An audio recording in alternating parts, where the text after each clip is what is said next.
Hello dear students, welcome again.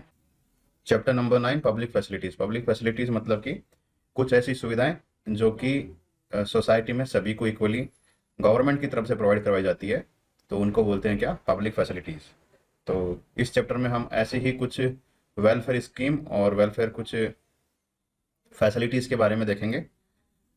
सबसे पहले देखो चैप्टर का introduction. Those facilities which are quite necessary for all for the welfare of the people as a whole are called public facilities. ठीक है, समझ में आया अभी जो बताया कि सभी के लिए ये नेसेसरी होती है। Some of them some of these facilities relate to water supply, health care, sanitation, electricity, public transport, education etcetera. तो ये सारी क्या है, पब्लिक फैसिलिटीज जो कि गवर्नमेंट प्रोवाइड करवाती है यहाँ के नागरिकों को।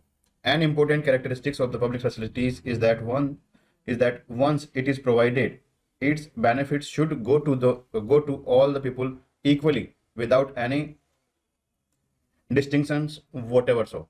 तो यहाँ पे ये जो फैसिलिटीज हैं ये बिना किसी डिस्क्रिमिनेशन के सभी लोगों को इक्वली डिस्ट्रीब्यूट की जाती है, सभी लोगों तक इक्वली पहुंचाई जाती है। ठीक है। इस चैप्टर में आने वाले कुछ इंपॉर्टेंट टर्म्स उनको देखते हैं। सैनिटेशन। सैनिटेशन का मतलब होता है कि जो भी वेस्ट है उसको सेफली डिस्पोज करना और अपने आसपास क्लीन एनवायरनमेंट को बना के रखना, उसको बोलते हैं क्या, सैनिटेशन।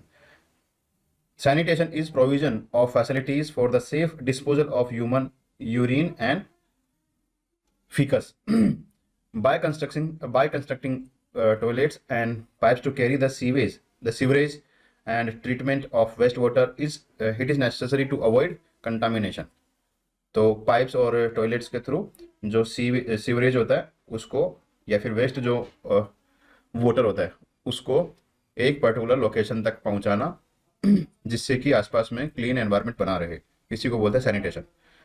कंपनी। कंपनी आपको पता है कि कंपनी एक कुछ लोगों का ग्रुप हो सकता है या कुछ ऐसे एंटिटी हो सकती है जो कि एक पर्टिकुलर पर्पज के लिए काम करते हैं। वो पर्पज हो सकता है कि पब्लिक का वेलफेयर हो या फिर वो हो सकता है कि पैसा कमाना उसका एक उद्देश्य हो सकता है, तो इसको बोलेंगे company. Company is a form of business setup by people और by government where business is owned by individuals and groups is called private companies, example Tata Steel। the business owned by government is called public sector, example Indian Oil। तो दो तरह की कंपनियां होती है, एक होती है जिनमें मालिक होते हैं कुछ लोग, तो उसको बोलेंगे प्राइवेट कंपनीज। और जब कंपनी की ओनरशिप गवर्नमेंट के पास होगी, मतलब गवर्नमेंट की कंपनी होगी, तो उसको बोलेंगे पब्लिक सेक्टर। तो यहाँ पे एक्चुअल में एग्जांपल है इंडियन ऑयल, ये एक पब्लिक सेक्टर एंटिटी है जिसमें गवर्नमेंट जो है इसके सारे फंक्शंस को देखती है। नेक्स्ट है universal access. Universal access is achieved when everyone has physically access to goods and can afford them. मतलब कि सभी को इक्वली चीजें सभी के पहुंच में रहे, तो उसको बोलेंगे universal access. Basic need. Basic need का मतलब होता है कि कुछ ऐसी चीजें जो कि जीवन जीने के लिए एसेंशियल है, उसको बोलेंगे basic needs. Basic need is primary requirements of food, water, shelter, sanitation, health care and education necessary for survival. मतलब सर्वाइवल, इसके बिना तो कोई इंसान जीवित ही नहीं रह सकता, अपना जीवन ही नहीं चला सकता, तो इसको बोलेंगे basic needs. Water tanker. Water tanker का मतलब होता है जो एक जगह से दूसरी जगह पे जो वाटर सप्लाई करते हैं, तो जिस व्हीकल से वाटर सप्लाई करते हैं उसको बोलते हैं water tanker. Water tanker is a vehicle fitted with a tanker which carries water to the consumers at their door stops. Borewell. Borewell का मतलब पता है, borewell is a type of tubewell which supplies water in raw form. Brackish का मतलब होता है salty. Public facilities, जैसे मैंने आपको बताया था अभी कि ये एक्चुअल में सभी लोगों के लिए इक्वल अवेलेबल कुछ सर्विसेज होती है, इनको बोलते हैं public facilities. Public facilities are those essential facilities which are needed by everyone in the world, example health care, water, sanitation, electricity, schools, hospitals, public transport etcetera. Sulabh. Sulabh का मतलब होता है ये एक ऑर्गेनाइजेशन है, एनजीओ है, जो कि टॉयलेट्स और इस तरह की फैसिलिटीज को लगभग इंडिया के हर सिटी में पहुंचाती है फ्री ऑफ कॉस्ट। ठीक है। Sulabh is an organisation which arranges toilet facilities in cities and towns. Okay, तो ये टर्म्स आएंगी इस चैप्टर में।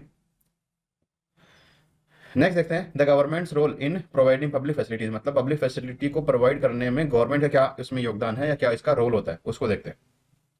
It is only the government that can do so because it has no profit motive of its own, मतलब इसमें कोई पैसे कमाने का कोई इंटरेस्ट इसमें इन्वॉल्व नहीं होता, ये सिर्फ और सिर्फ वेलफेयर के लिए प्रोवाइड करवाई जाती है, इसीलिए गवर्नमेंट ही ऐसा काम कर सकती है। नो अदर प्राइवेट पर्सन और any private agency can ever do so because they have primary motive of profit in their mind, मतलब पहला काम तो जब कोई काम करेगा तो सबसे पहला का माइंड में उसके ये रहेगा कि मैं इससे पैसे कमाऊं, फ्री में कौन ऐसी सुविधाएं देगा, और लाइफ टाइम तक सुविधाएं देनी है, ऐसे नहीं कि 2 दिन देनी है, 3 दिन देनी है, 1 महीना देना है। तो ऐसी सुविधाएं अक्सर गवर्नमेंट ही प्रोवाइड करवाती है। The government is responsible to the people, so it is duty of government to take the responsibility of providing all these facilities to people, and that too in such a manner that these facilities are available to everyone and not to a particular community or to any specific area, मतलब कि government ये ensure करती है कि किसी एक community तक ही ये सीमित ना रहे या फिर एक एरिया तक ये सीमित ना रहे, सभी को इक्वली इन सब चीज़ों का लाभ मिले। Hence the government's role is in providing public facilities to all people, to all these localities, and that too without any profit motive assumes all the more importance, मतलब कि इसमें जब ये चीज़ें इन्वॉल्व है कि यहाँ पे एक्चुअल में लोगों को ये चीज़ें प्रोवाइड करवानी है बिना किसी प्रॉफिट मोटिव के, तो ये काम जो है गवर्नमेंट ही कर सकती है। ये माना जाता है कि गवर्नमेंट जो है कोई भी वेलफेयर का कोई काम करती है तो उसमें इनकम जनरेट करना ये उसका मोटो नहीं रहता है, मतलब मनी जनरेट करना उसका मोटो नहीं रहता, उसका मोटो रहता है कि उस सुविधा का हर एक कम्युनिटी और हर एक एरिया के पीपुल्स को वो सुविधा पहुंचे। तो इसीलिए गवर्नमेंट जो है इस तरह की पब्लिक फैसिलिटीज़ के कामों को गवर्नमेंट के द्वारा किया जाता है और उनका रोल बड़ा ही अहम रोल होता है इसमें। नेक्स्ट देखते हैं, अब कुछ पब्लिक फैसिलिटीज़ में कुछ गवर्नमेंट के कुछ इनिशिएटिव देखते हैं। Economic functions of the government, मतलब गवर्नमेंट ने ऐसा क्या किया जिससे कि पब्लिक फैसिलिटीज़ जो है वो लोगों तक पहुंच रही है इकोनॉमिक प्रोस्पेक्ट से, ठीक है। तो इसको देखते हैं। The government has many economic functions, social infrastructure, education, health, family welfare and housing are some of the economic functions, मतलब ये कुछ पब्लिक फैसिलिटीज हैं जो कि गवर्नमेंट प्रोवाइड करवाती है यहाँ के नागरिकों को। सबसे पहले देखते हैं इंफ्रास्ट्रक्चर। इंफ्रास्ट्रक्चर में देखो ऐसी मूलभूत कुछ बिल्डिंग्स हो सकती है या फिर कुछ ऐसे पार्क्स हो सकते हैं जो कि गवर्नमेंट प्रोवाइड करवाती है। इसमें देखते हैं क्या क्या है। Infrastructure refers to the technical facilities that help a society to function better. These can be roads, water supply, sanitation, transport, and telecommunications. The interrelated system provides supplies and services that are essential to improve living conditions of the people.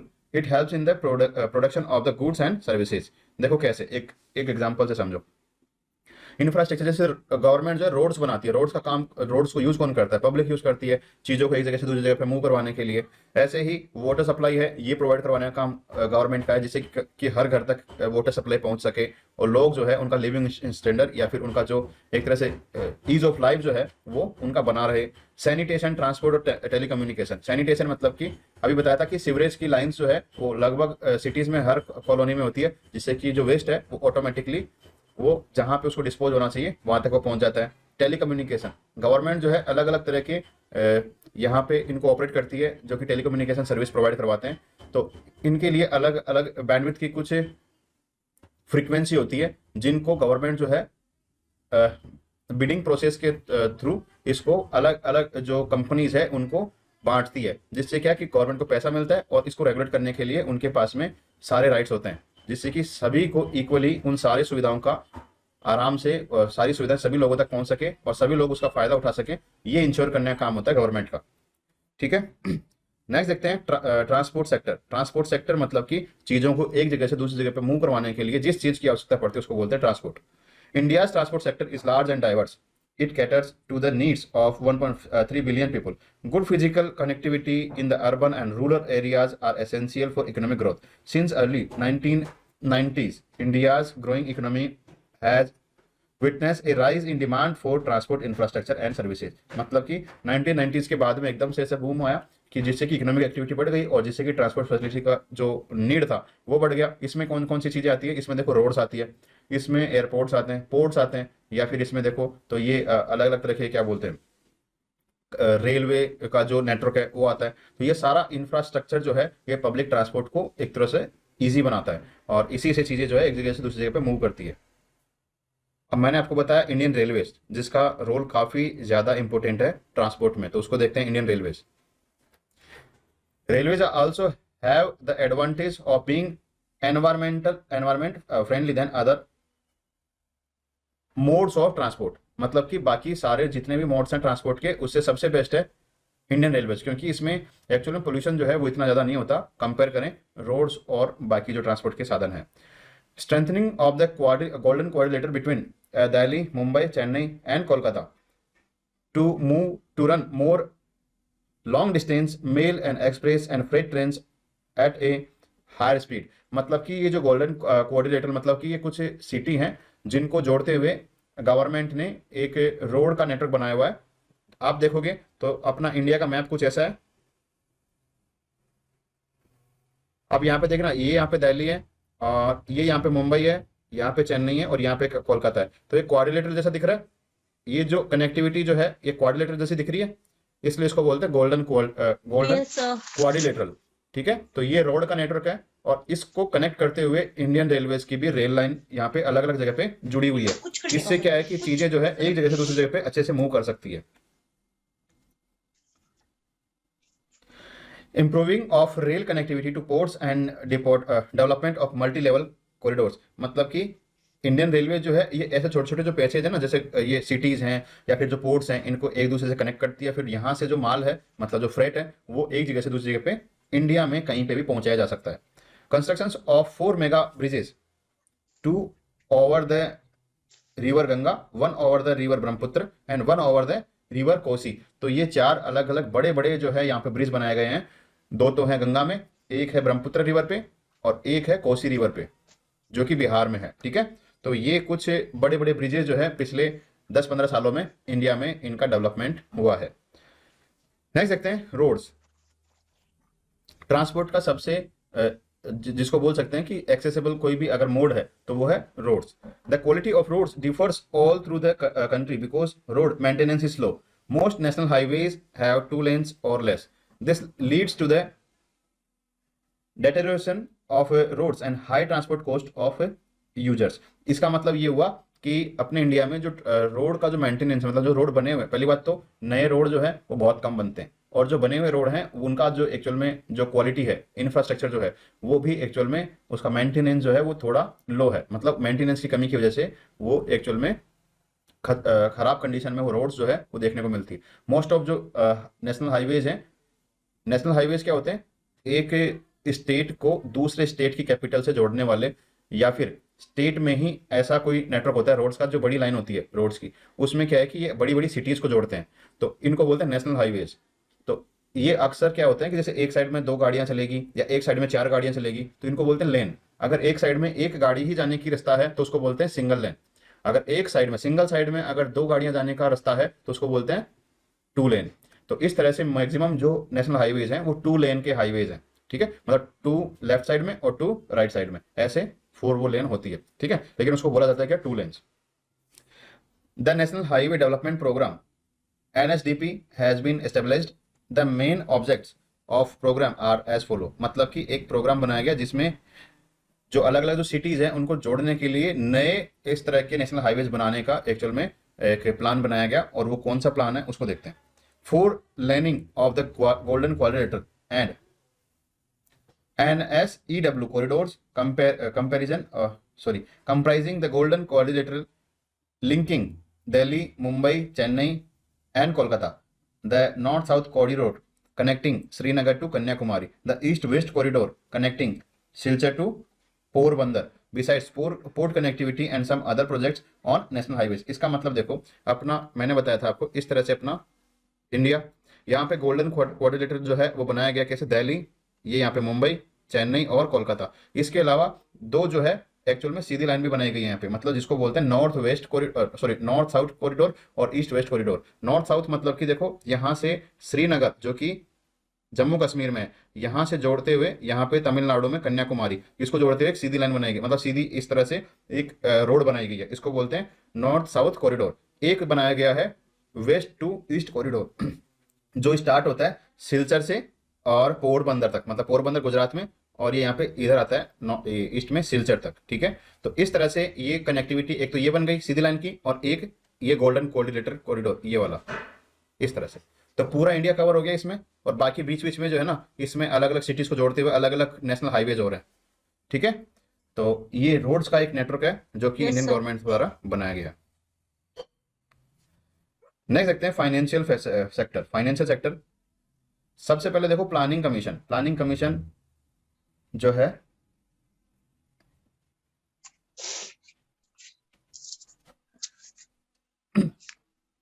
ये जो planning commission है ये actual में अब तो exist नहीं करता, इसकी जगह पे इसकी जगह नीति आयोग ने ले लिया है। तो जो प्लानिंग कमीशन है उसी का काम नीति आयोग कर रहा है, लेकिन चीजें वही सेम है, थोड़ा सा अपग्रेड हुआ है बस ये। तो प्लानिंग कमीशन को देखो, इसको सबसे पहले 1950s में गवर्नमेंट के द्वारा फॉर्म किया गया था। एक्चुअल में ये एग्जीक्यूटिव बॉडी है, मतलब कि इसके लिए कोई लॉ नहीं बना, कोई पार्लियामेंट ने लॉ नहीं बनाया, ना इसको कॉन्स्टिट्यूशन में कहीं लिखा हुआ है, बस जो कैबिनेट होती है उनके ऑर्डर से ये बनाया हुआ है, तो इसको बोलते हैं एग्जीक्यूटिव बॉडी, ठीक है। It has been working under the chairmanship of the prime minister from the very beginning, मतलब कि इसके जो चेयरमैन होते हैं वो प्राइम मिनिस्टर होते हैं। The deputy chairman has usually gone to some non-economist or financial expert. The role and functions of the planning commission are as follow.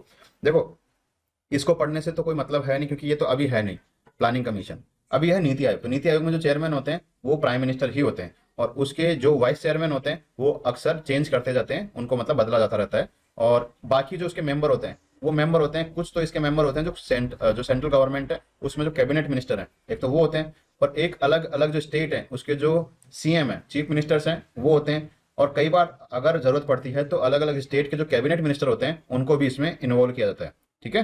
तो इस तरह का एक कंपोजिशन है नीति आयोग का, और वो जो काम करती है वो, ये जो प्लानिंग कमीशन जो काम करती थी वो सेम काम ही नीति आयोग कर रहा है। तो ये कौन कौन से काम करते हैं इनको देखो। It makes an assessment of countries resources, मतलब कि ये कंट्री के रिसोर्सेज के हिसाब से ये देखते हैं कि हाँ अपने पास में क्या क्या रिसोर्सेज है जिनका अपन यूटिलाइज कर सकते हैं उनको।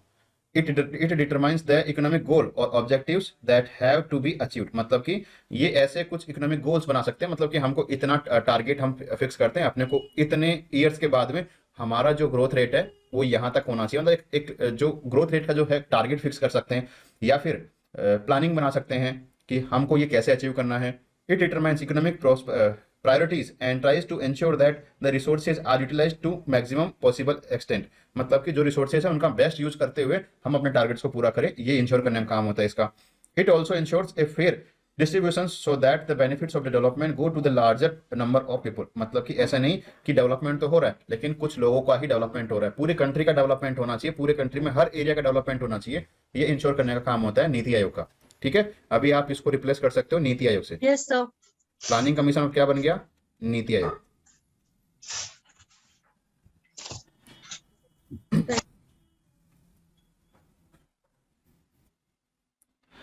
ओके, नेक्स्ट देखते हैं agricultural development.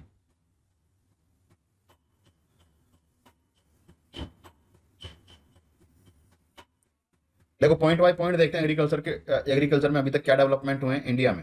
The land reforms were made, the zamindari system was abolished with a view to redistributing land in a more equitable manner. इसका मतलब देखो लैंड रिफॉर्म्स जो है अपना जब इंडिया इंडिपेंडेंट हुआ उससे पहले क्या था कि जमींदार सिस्टम था। जमींदार मतलब एक गांव होता है, गांव का एक मुखिया होता है, उसको बोलते हैं जमींदार। उस गांव की सारी जमीनें जो है वो उस मुखिया की ऑनरशिप में रहती थी, और बाकी लोग जो है उसके ऊपर एक्चुअल में लेबर की तरह काम करते थे। तो ऐसे क्या है, कुछ लोगों के पास में बहुत बहुत सारी लैंड्स के एक्चुअल में राइट्स थे। अब हुआ क्या, जब इंडिया आजाद हुआ तो हुआ क्या कि जब ये लेबर जो थे जिनके पास में, इसको बोल सकते हैं कि आप मतलब इनके पास ऑनरशिप नहीं थी, इन लेबर्स के पास में काम ये खेती का ही करते थे, ठीक है। तो जो जमींदार के पास में जो जमीन थी उसको एक लिमिट तक, मतलब कि एक लिमिट फिक्स की गई कि हाँ एक पर्सन के पास इतनी ही जमीन हो सकती है, मैक्सिमम लिमिट फिक्स की गई। उसके पास जो एक्सेसिव जो जमीन थी वो बाकी जो उसके जो लेबर्स थे जो वहां पे एग्रीकल्चर प्रैक्टिस करते थे उनमें डिस्ट्रीब्यूट कर दी गई। तो ऐसे क्या हुआ, इंडिया में लगभग जो जमींदारी सिस्टम था उसको खत्म कर दिया गया, मतलब कि अब कोई जमींदारी सिस्टम नहीं है। मैक्सिमम जो लैंड होल्डिंग है वो ऐसे ही किसानों के पास में बांट दी गई। अब वो जो है अलग अलग एक्चुअल में पीढ़ी से चलती आ रही है, वो अलग बात है कि उसमें भी एक्चुअल में डिवाइडेशन जो है वो हर पीढ़ी में अलग अलग तरह से होता रहता है, जिससे कि लैंड होल्डिंग जो है वो कम हो चुकी है। तो यहाँ से जमींदारी सिस्टम को एबोलिश करने से हुआ क्या कि सभी के पास लैंड पहुंच गया तो सभी लैंड ऑनर हो गए और उन्होंने अपने तरीके से फिर एग्रीकल्चर को प्रमोट करना स्टार्ट किया। ठीक है, नेक्स्ट देखते हैं। Yes, sir. Scattered land holdings were consolidated so that benefits of mechanized farming could be availed of। इसके मतलब समझो कि जो छोटे छोटे जो लैंड होल्डिंग होते हैं ना, मतलब कि छोटी छोटी जो जमीनें होती हैं उनको इकट्ठा करके और एक पूरा बड़ा लैंड बना दिया गया और उसकी ओनरशिप एक पर्टिकुलर एक पर्सन को दे दी गई या फिर एक कम्युनिटी को दे दी गई या फिर एक ऑर्गेनाइजेशन को दे दी गई। तो फिर वो क्या है कि वहाँ पे बड़े खेत में एक्चुअल में जो खेती करना होता है वो थोड़ा सा ईजी होता है, क्योंकि वहाँ पे कॉस्ट जो है वो थोड़ा कम आता है। कैसे? क्योंकि जैसे मान के चलो अगर बड़ा खेत है उसमें आपको बुआई करनी है तो आपको ट्रैक्टर चाहिए। अब वैसे ट्रैक्टर लेके आओगे छोटे से खेत में तो आप उसको रेंट पे लेके आओगे। बड़ा अगर आपके पास में जमीन है, मतलब कि आपके पास में 100 एकड़ है, 200 एकड़ जमीन है, तो उसको मतलब कि बुआई करने के लिए आपको खुद का ट्रैक्टर भी अगर आपके पास में होगा तो आप उससे उसको इजीली आप उसको बुआई कर सकते हैं और उसमें जो कॉस्ट है उसको रिड्यूस कर सकते हैं। तो ऐसा किया गया। Land which has land which had been laying uncultivated, unclaimed or fallow was brought under cultivation with the help of modern agriculture facilities। तो जो ऐसी जमीनें थी जिस पे खेती नहीं हो रही थी या जिसको ऐसे ही छोड़ दिया गया था, जिसके ऊपर कोई क्लेम नहीं करता था, तो उनको भी इस तरह की नई नई मॉडर्न टेक्निक की वजह से उसको एग्रीकल्चर के लायक बनाया गया। Irrigation facilities were improved and new sources of irrigation were developed to lessen the dependence of the farmer on monsoon as well as to save him from its uncertainty and vagaries. मतलब कि जो अपनी जो agriculture है वो monsoon पे maximum depend रहती है, मतलब बरसात आएगी तो खेती होगी, बरसात नहीं आएगी तो खेती नहीं होगी। लेकिन इसको भी इरिगेशन फैसिलिटीज को डेवलप करके इस चीज को बाईपास किया गया। इरिगेशन फैसिलिटीज जैसे बोरवेल्स, कनाल, जो रिवर लिंकिंग जो प्रोजेक्ट है वो, मतलब इन सब से जहां पे एक्सेसिव वाटर था उसको, जहां पे वाटर कम था उन एरिया में इनको पहुंचाया गया वाटर को, और फिर वहां पे एग्रीकल्चर का एक्चुअल में प्रमोशन हुआ। जैसे पंजाब, हरियाणा, यहाँ पे एक्चुअल में जैसे राजस्थान है एरिड जोन है, वैसे पहले ये भी एरिड जोन थे, यहाँ पे भी इतना वाटर नहीं था। लेकिन फिर बाद में इंदिरा गांधी जो कनाल सिस्टम है उसको लाया गया और फिर यहाँ पे एक्चुअल में इरिगेशन मिल गया, तो एग्रीकल्चर ऑटोमेटिकली डेवलप होता गया। A number of multipurpose river valley projects were undertaken, which the name itself suggests had multifarious and many different kinds of benefits। अभी बताया ना, अलग अलग रिवर जो थी उनको जोड़ा गया, तो उनसे क्या है कि उनके मल्टीपर्पज थे, मतलब उससे बिजली भी बना रहे हैं, उससे इरिगेशन भी दे रहे हैं और उससे एक्सेसिव जो वाटर है उसको सेव भी कर रहे हैं। तो इनसे हर तरह से फायदा पहुंचाया गया कंट्री के पीपुल्स को। Extensive use of chemical fertilisers and pesticides was encouraged. The pesticides were helpful to in avoiding loss of crop due to plant disease and pest. मतलब कि ये जो केमिकल फर्टिलाइजर्स और पेस्टिसाइड है इनका भी यूज बढ़ा, जिससे कि जो प्रोडक्शन है क्रॉप्स में वो बढ़ी, और इसी से आज अपना इंडिया जो है एक्चुअल में सेल्फ सफिशिएंट है। अपने जो कंजम्पशन जो है अनाज का उसको देखे तो जो अपना अनाज जो है वो इंडिया जितना कंज्यूम करता है उतना खुद से प्रोड्यूस कर लेता है। High yielding variety seeds were developed to increase agriculture production specially of essential crop such as wheat, rice and cotton. ये कुछ वैरायटी हैं, मतलब कुछ क्रॉप्स हैं, इनकी अच्छी जो फसल होती है, मतलब ज़्यादा जो फसल होती है, ऐसी वैरायटीज का डेवलपमेंट हुआ और उनको यूज किया गया एग्रीकल्चर में। Modern equipments and machinery such as tractors, sowing machines, threshers and harvesters were increasingly use to increase output. तो इनसे क्या है कि टाइम थोड़ा बचता है, जो एफिशिएंसी है वो ज़्यादा होती है, इस वजह से जो प्रोडक्शन है वो ऑटोमेटिकली बढ़ जाता है और इनको यूज करना स्टार्ट किया गया। तो ये कुछ एग्रीकल्चर डेवलपमेंट थे जो इंडियन गवर्नमेंट की हेल्प से अपने यहाँ पे किए गए। अब देखते हैं मल्टीपर्पज रिवर वैली प्रोजेक्ट। इसमें क्या था कि जो रिवर्स जो थी उनका मल्टीपल पर्पज से यूज हो सके, ऐसा प्लान बनाया गया जिसमें बिजली भी बनाई जा सके, इरिगेशन भी उससे किया जा सके, ड्रिंकिंग फैसिलिटीज भी प्रोवाइड करवाई जा सके, या फिर जो एक्सेसिव वाटर है उसको स्टोर किया जा सके। तो देखते हैं, the government started many river valley projects, they served A number of purpose, hence they were called multi-purpose river valley projects। they served the following important purpose। क्या कौन कौन से पर्पस थे उनके? they are extremely helpful in irrigation, they store water in several reservoirs which then is taken by canals to dry areas। for example, the waters of the Rajasthan canal helps in irrigating the desert area of Rajasthan। तो इसमें जैसे जो इंदिरा गांधी नहर एक योजना या फिर scheme बोल सकते हैं।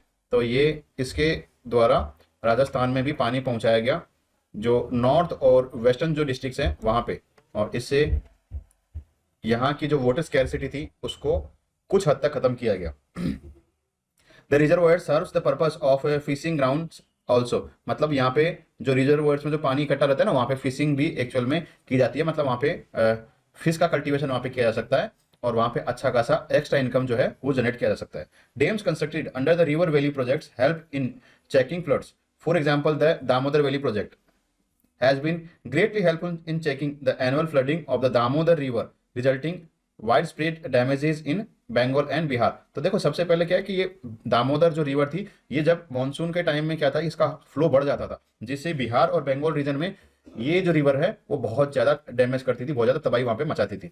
तो यहाँ पे क्या हुआ, इस रिवर वैली को एक्चुअल में मतलब कि इसको इसके पानी को होल्ड करने की जरूरत थी, तो जगह जगह पे इसके ऊपर डैम बनाए गए, और इन डैम से क्या हो गया कि जो एक्स्ट्रा जो पानी था वो डैम्स में स्टोर होने लगा, और धीरे धीरे उस पानी को एक्सेस मतलब धीरे धीरे उस पानी को रिलीज किया गया, जिससे कि जो फ्लड का जो एक इशू था उसको यहाँ पे ओवरकम कर लिया गया। तो इस तरह के जो प्रोजेक्ट होते हैं ये काफी हेल्पफुल होते हैं। They are helpful in generating hydro electricity, इनसे हाइड्रो इलेक्ट्रिसिटी भी जनरेट की जाती है। They also help afforestation of the catchment areas, मतलब कि जहां पे ये वाटर स्टोर करते हैं तो वहां पे परकोलेट होकर जो वाटर है वो ग्राउंड वाटर का लेवल बढ़ाता है, और आसपास में जब ग्राउंड वाटर का लेवल बढ़ेगा तो वहां पे फोरेस्टेशन का भी एक्चुअल में आप उसको प्रमोट कर सकते हो, जिसको एफोरेस्टेशन बोलते हैं, मतलब कि आप नए नए जो फॉरेस्ट है वो डेवलप कर सकते हो। तो ये था मल्टीपर्पज रिवर वैली प्रोजेक्ट्स। अब देखते हैं removing poverty and unemployment. The government of India prepared a number of schemes and launched several programs to solve these problems। मतलब कि जो पुअर्टी और अनएम्प्लॉयमेंट है ये एक बड़ी गंभीर समस्या है, तो इसको टैकल करने के लिए भी गवर्नमेंट ने अलग अलग स्कीम चलाई है जिससे कि इसको कम किया जा सके। तो देखते हैं कौन कौन सी स्कीम्स हैं।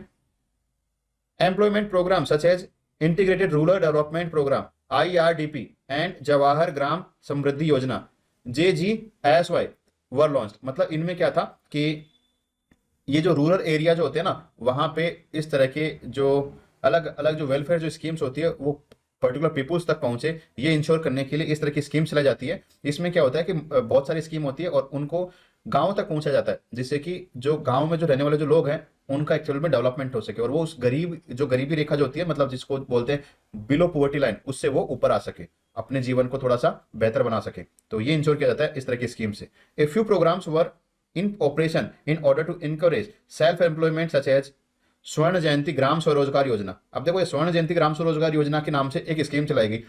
ये एक्चुअल में कहाँ चलाई जाती थी, ये रूरल एरिया में चलाई जाती थी, और इससे होता क्या था कि इसमें जो गांव में रहने वाले जो नागरिक हैं, जो पीपल हैं, उनको नया काम स्टार्ट करने के लिए या फिर जो एग्रीकल्चर वगैरह वो जो कर रहे हैं उसको इम्प्रूव करने के लिए उनको फाइनेंशियल असिस्टेंट दिया जाता था।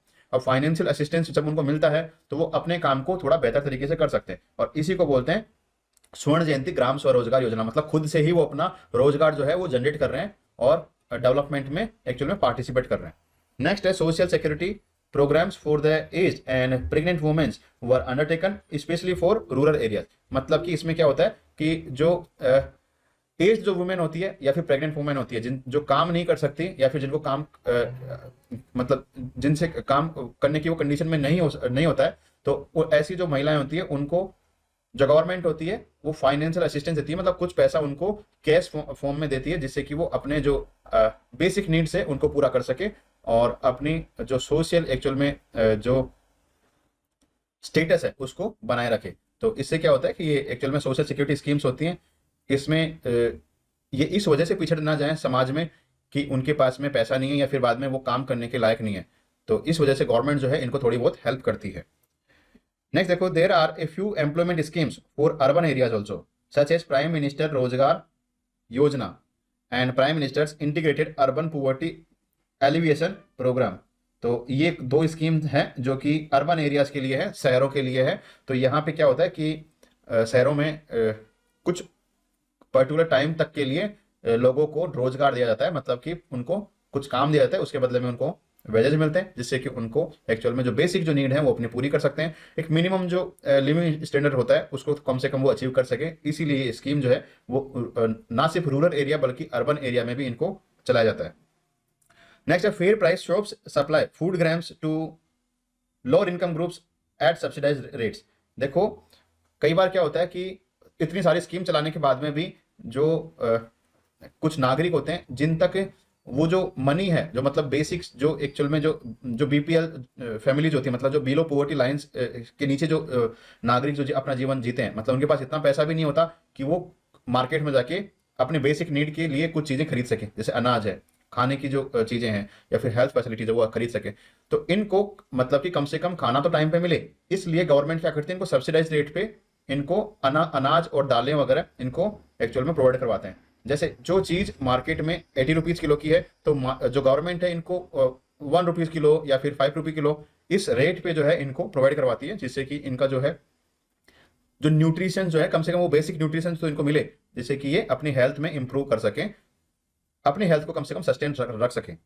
नेक्स्ट है national Rural Employment Guarantee act, NREGA is the most important program that directly touches the lives of the poor.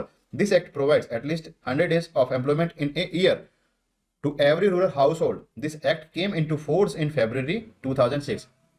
ये जो स्कीम है इसमें होता क्या है कि गांव में रहने वाले जो नागरिक होते हैं, मतलब परिवार, एक परिवार में 5 मेंबर को काउंट करते हैं, तो एक परिवार में जो मेंबर होते हैं उसको कम से कम मिनिमम 100 डेज का उनको काम देने का एक्चुअल में ये स्कीम है कि वो 100 डेज तक जो है काम मांग सकते हैं गवर्नमेंट से। अब 100 डेज का काम मांग सकते हैं, इसका मतलब क्या है कि वो उनको गवर्नमेंट जो है 100 डेज तक काम पे रखेगी। कोई भी काम हो सकता है, वो डैम बनाना हो सकता है या फिर कोई रोड बनाना हो सकता है, कुछ भी काम हो सकता है। एक्चुअल में ये लेबर टाइप की वर्क होता है। तो इसमें क्या होता है कि गवर्नमेंट उनको मिनिमम वेज देती है, जिससे कि 100 डेज तक तो कम से कम 365 डेज होते हैं ईयर में, तो 365 डेज में से कम 100 डेज तक तो उनके पास में काम होता है, मतलब वो अपने लिए कुछ ना कुछ कर रहे होते हैं जिससे उनको पैसा मिलता है, और पैसे से फिर बाद में वो बाकी चीज़ें खरीद सकते हैं, अपनी हेल्थ को सुधार सकते हैं, खाना खरीद सकते हैं। तो वो सारी चीज़ें इस स्कीम से होती है। तो ये जो स्कीम है ये काफ़ी इफेक्टिव रही है ग्रामीण क्षेत्रों में, रूरल जो एरियाज होते हैं उसमें पुअर जो पीपल होते हैं उनको एक्चुअल में जो बेसिक नीड जो है वो उनको प्रोवाइड करवाने में ये जो स्कीम है काफ़ी इफेक्टिव यहाँ पे साबित हुई है। स्कीम स्टार्ट हुई थी 2006 में। नेक्स्ट देखते हैं government and the social sector. इसमें क्या है कि गवर्नमेंट के द्वारा सोशल मतलब कि समाज के सभी लोगों को इक्वली अपना कम से कम बेसिक आवश्यकताएं पूरी कर सके, इसलिए अलग अलग स्कीम चलाई गई। वो कौन कौन सी स्कीम थी उनके बारे में यहाँ पे डिस्कस किया गया है। देखते हैं। The ministry of rural development is engage in implementing a number of schemes which aim at enabling rural people to improve the quality of their lives by complete eradicating poverty thus leading to progress. मतलब कि ये जो एक ministry है central government के under में जिसको बोलते हैं रूरल डेवलपमेंट मिनिस्ट्री, इसके द्वारा अलग अलग जो स्कीम है वो चलाई जाती है। वो स्कीम का मोटो क्या रहता है, इनका जो पर्पस क्या है उन स्कीम को चलाने का, वो है कि जो गांव में जो रहने वाले जो लोग हैं वहां पे एक्चुअल में जो पुअर्टी है उसको पूरी तरह से उसको इरेडिकेट करना, मतलब उसको पूरी तरह से पुअर्टी को वहां पे खत्म करना और उनको डेवलपमेंट के एक्चुअल में जो फेज है उसको उसमें लाना। ठीक है, तो poverty is being given to the provisions of clean drinking water to all villages, houses to the rural homeless and to connect all villages with rural roads। मतलब कि इसमें क्या है कि जो प्रायोरिटी जो है वो दी गई है कुछ ऐसे सेक्टर, जैसे एक तो ड्रिंकिंग वाटर सबको मिले, घर घर तक वो ड्रिंकिंग वाटर पहुंचे। इसके बाद जो ऐसे जो लोग हैं जिनके पास घर भी नहीं है उनको घर मिले, या फिर जो गांव से गांव को जोड़ने वाली जो सड़कें होती हैं कम से कम वो तो पक्की हो, जिससे कि हेल्थ या फिर बाकी जो डेवलपमेंट के जो इश्यूज है उनको टैकल किया जा सके। ठीक है, तो ये प्रायोरिटी है इस तरह की स्कीम्स की। In addition to this self employment और wage employment programmes and sanitation schemes are also being given importance. मतलब कि जो एम्प्लॉयमेंट जनरेट करने के जो प्रोग्राम है उनको भी प्रायोरिटी में रखा गया है, और सैनिटेशन की जो स्कीम्स होती है उनको भी इसमें रखा गया है। स्कीम देखते हैं एक करके। सबसे पहले देखो भारत निर्माण स्कीम। इसमें क्या था, इसके देखो कुछ ऑब्जेक्टिव है। Bharat Nirman, to provide every village with electricity, मतलब कि हर गांव में कम से कम इलेक्ट्रिसिटी पहुंचे, ये इंश्योर करना था। आपको जान के हैरानी होगी कि 2019 के आसपास 100% जो इलेक्ट्रिफिकेशन है उसको अचीव किया गया। आई थिंक 2019 है या 2020 है। इससे पहले तक हर गांव में बिजली नहीं थी, अभी इसको पहुंचाया गया। तो भारत निर्माण जो स्कीम थी उसका मोटो ही ये था कि सब तक बिजली पहुंचे, सभी कम से कम गांव तक तो सबके पास में बिजली पहुंचे। To provide an all weather road to every habitat habitation of over 100 population and above, मतलब कि ऐसी जगह जहाँ पे कम से कम 1000 पीपल रहते हैं तो उनको कनेक्टिविटी के लिए उनके पास में रोड होनी चाहिए। ऐसे कोई भी एरिया जहाँ पे 1000 पीपल रहते हैं वो कम से कम रोड से कनेक्ट रहें बाकी सिटी से। To provide every habitation a safe source of drinking water, तो सबके पास ड्रिंकिंग वाटर जो है वो पहुंचे, ये इंश्योर करना। To provide telephone connection to every village, मतलब हर घर हर गांव तक जो है वो टेलीफोन कनेक्शन होना चाहिए, लाइन जो है वो होनी चाहिए। भारत निर्माण जो स्कीम थी उसका मोटो ये था, ठीक है। इसके बाद में आता है सर्व शिक्षा अभियान। सर्व शिक्षा अभियान का मतलब होता है कि सभी को एजुकेशन में उसको एक्चुअल में एनरोल किया जाए और सबको एजुकेशन प्रोवाइड करवाई जाए। जब मैं सभी को बोल रहा हूं तो यहाँ पे आता है 6 to 14 ईयर्स के बच्चे, जो कि आपने देखा होगा फंडामेंटल राइट्स में भी इसके बारे में जिक्र है, जो डीपीएसपी जो थे उसमें भी जिक्र है, और ड्यूटीज में भी इसका एक्चुअल में जिक्र है कि इन बच्चों को 6 से 14 साल के बच्चों को एक्चुअल में एजुकेशन प्रोवाइड करवाया जाना ये गवर्नमेंट की ड्यूटी है, पेरेंट्स की भी ड्यूटी है और गवर्नमेंट की भी ये ड्यूटी है, ठीक है। तो देखो, Sarva Shiksha Abhiyan is a programme that hopes to achieve universal elementary education in a time bound manners to children of 6 to 14 years age group. It has a special focus on girls education and children with the special needs. It also seeks to provide computer education to all children, मतलब कि सभी के लिए equally education में इनको enrol किया जा सके, स्पेशली गर्ल्स पे फोकस किया गया है, और साथ में इसमें कंप्यूटर लिटरेसी या फिर कंप्यूटर एजुकेशन का भी इसमें एक्चुअल में प्रावधान किया गया है। नेक्स्ट आता है the national social assistance programme. The national social assistance programme क्या है? It is a welfare program of the government of India and assists every state to provide public assistance to its citizen in case of unemployment, old age, sickness and disablement। तो इसमें क्या होता है कि government जो है, central government क्या करती है, स्टेट गवर्नमेंट को कुछ पैसा देती है, और स्टेट गवर्नमेंट वो पैसा जो है ऐसे लोगों तक डायरेक्ट पहुंचाती है जिनको इसकी आवश्यकता होती है। जैसे जो अनएम्प्लॉयमेंट होता है, तो कई बार आपने देखा होगा अनएम्प्लॉयमेंट का अलाउंस मिलता है, अगर गवर्नमेंट कोई काम नहीं दे पा रही है तो अनएम्प्लॉयमेंट अलाउंस देती है, पैसा देती है डायरेक्ट। ओल्ड एज होते हैं तो ओल्ड एज कुछ ऐसी पेंशन स्कीम्स होती है, तो ओल्ड एज में जाके बिना कुछ किए ही पैसा देना गवर्नमेंट की एक रेस्पॉन्सिबिलिटी है, तो ये भी दिया जाता है। ऐसे ही जो बीमार हैं या फिर जो डिसेबल है उनकी वेलफेयर के लिए ऐसी जो पैसा है उनको इन्वेस्ट किया जाता है। नेक्स्ट देखो, द स्वर्ण जयंती ग्राम स्वरोजगार योजना। तो ये तो मैं आपको बता चुका हूँ, द स्वर्ण जयंती ग्राम स्वरोजगार योजना। इसमें क्या था कि इसमें जो गांव के जो पुअर जो पीपल थे उनको पैसा दिया गया जिससे कि वो अपना खुद का बिजनेस स्टार्ट कर सके, छोटा मोटा कोई भी बिजनेस हुआ है अपना स्टार्ट कर सके, उसलिए उनको पैसा दिया गया। नेक्स्ट है accelerated rural water supply programme. इसका मतलब, इसका एम क्या था? इसका एम था कि सभी को, जो गांव की जो पॉपुलेशन है वहां पे सभी को ड्रिंकिंग वाटर जो है वो सभी को घर तक पहुंचाया जा सके, ये इस स्कीम का एम था। नेक्स्ट स्कीम जो मैंने अभी आपको बताई थी, Mahatma Gandhi National Rural Employment Guarantee Act. ये नरेगा जो था इसका नाम मनरेगा बना दिया गया, मतलब कि महात्मा गांधी नरेगा। तो ये वही स्कीम है जिसमें 100 डेज का एक्चुअल में जो रोजगार है, जो काम है, जो वर्क है वो रूरल एरिया में दिया जाता है, और इसमें मिनिमम वेज जो है ऐसे लोगों को दिया जाता है। स्किल्ड होना जरूरी नहीं है, अनस्किल्ड लोग भी इसमें काम मांग सकते हैं, जिसको कोई काम नहीं आता वो भी इसमें काम मांग सकता है 100 डेज का। अपने राजस्थान में इस तरह का काम जो है 100 डेज की बजाय 200 डेज तक के लिए इसमें काम मांगा जा सकता है। अगर गवर्नमेंट ये काम नहीं देती है तो इसके बदले में गवर्नमेंट कंपनसेशन, मतलब कि कुछ पैसा एज ए अलाउंस उनको दिया जाता है, ठीक है। नेक्स्ट है रूरल सैनिटेशन। रूरल सैनिटेशन का देखो, the program was launched in 1986 with the objective of improving the quality of life of the rural people. The concept of sanitation includes safe disposal of and personal, domestic and environmental hygiene। मतलब कि जो भी actual में जो waste होता है, जैसे human waste है उसको, या फिर जो आसपास में जो किचन का जो वेस्ट है उसको डिस्पोज करने का एक्चुअल में जो मैकेनिज्म है वो ऐसा होना चाहिए जिससे कि वो पर्टिकुलर कम्युनिटी को इफेक्ट ना करे, और उसका डिस्पोजल जो है सेफली डिस्पोजल हो, एक पर्टिकुलर जगह पे डिस्पोजल हो, जिससे कि हेल्थ जो है वो सबकी इंप्रूव रहे, कोई भी ऐसे डिजीज के संपर्क में ना आए जो कि इस तरह के मतलब जो क्लीननेस, जो हाइजीन की जो प्रॉब्लम होती है उससे से वो जो ये बीमारियां जो होती है वो ना हो। तो ये रूरल सैनिटेशन स्कीम का मोटो यही है कि सभी लोग हेल्दी रहे।